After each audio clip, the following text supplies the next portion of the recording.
Today I'm going to share some of the challenges of shooting videos.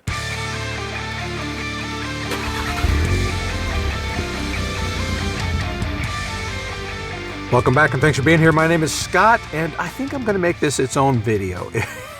It was going to be an outro on the previous video, but it's just too long. I wanted to share some of the nutty things that YouTubers go through to get that video just right.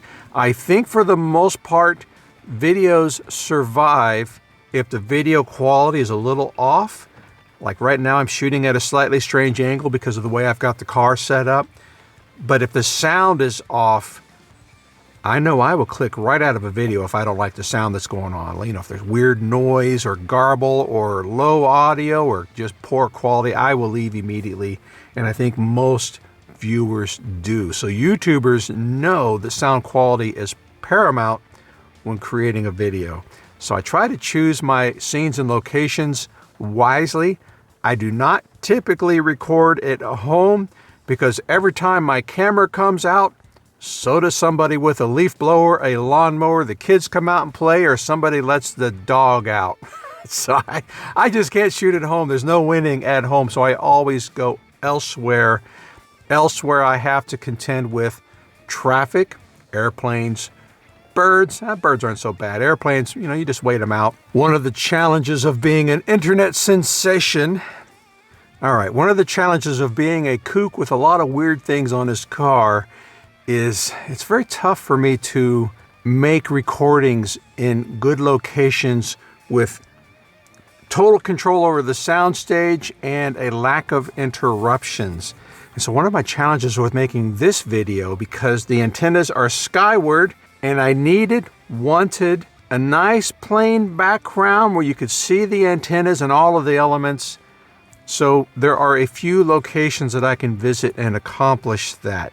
So of course, because this setup is relatively new, I had to go through the gambit of photographs for, this video, as well as my website, sunset photographs, golden hour, because harsh sunlight does not photograph very well, especially when you're shooting the camera up into the bright sky. So overcast days are best. So I used the overcast days last week to get the photographs and forgot about the video. So then I had to wait for a nice overcast day. I know, we all know that weather forecasters get it wrong all the time. So I was hoping to shoot yesterday, but the forecast changed. And today is the overcast day, but it's also rainy. Rainy days are great for getting out in the public and not being confronted by the public. Don't get me wrong, I love to talk about this setup. You know that. You watch my videos. And when people come up to me, I love to talk to them. But when I'm shooting a video, I'm trying to control a soundstage and get a narrative out and stay focused on what I'm doing, and it messes up my focus. I do talk to them, but then I'm all out of sorts afterwards. So today was a good day for that. So I went to my preferred location first. This is a point in a small community called Poquoson, and there is a really nice point there where I can get sunset photos. I took it wasn't a sun. Here's a sunset photo that I took last year, I think, and the composition isn't quite right because people have said, oh, you should have the sunset in front of the car instead of behind the car. Well, this was a parking area, and because I was not alone, I had to park in a compliant manner, a polite manner, and then photograph out any people that might have been present. I tried to do this photo again, but there were just too many people coming for the sunsets. As much as I want privacy and the place to myself, I recognize that other people have rights to use the place as well, so I left. I went back this morning with the overcast and the rain, privacy, low traffic, awesome, there'll be nobody there. I drove down there and wow, the place was at high tide. I'd never been there for high tide before. So check out the difference between this photo and then this photo at high tide.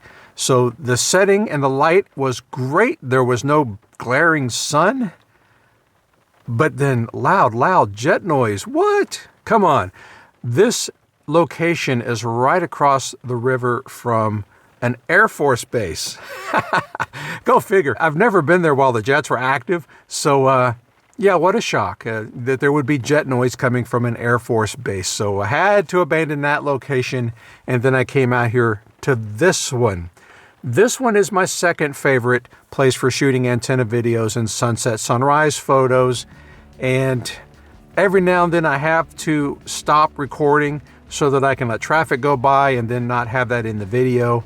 And I did have somebody drive up and pull up and park nearby.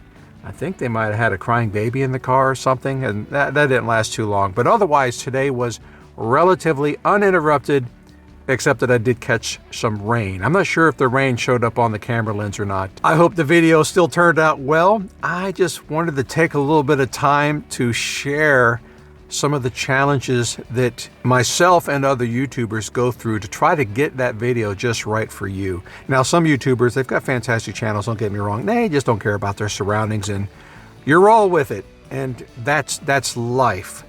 And their videos are fine, I'm sure. And I watch plenty of videos with nature in the background. So, but there comes this point where it's overwhelming, like the jets. If I had recorded during the jets, yeah, that would have been. It wouldn't have made for a good video. So I love to control my soundstage. I think maybe right now you can hear the gentle sound of rain falling on the car. That reminds me I need to shoot a video sequence of whether or not this pass-through back here leaks in the rain. So I will talk to you later. Let me go shoot that. Again, thanks for being here. I appreciate it. Take care.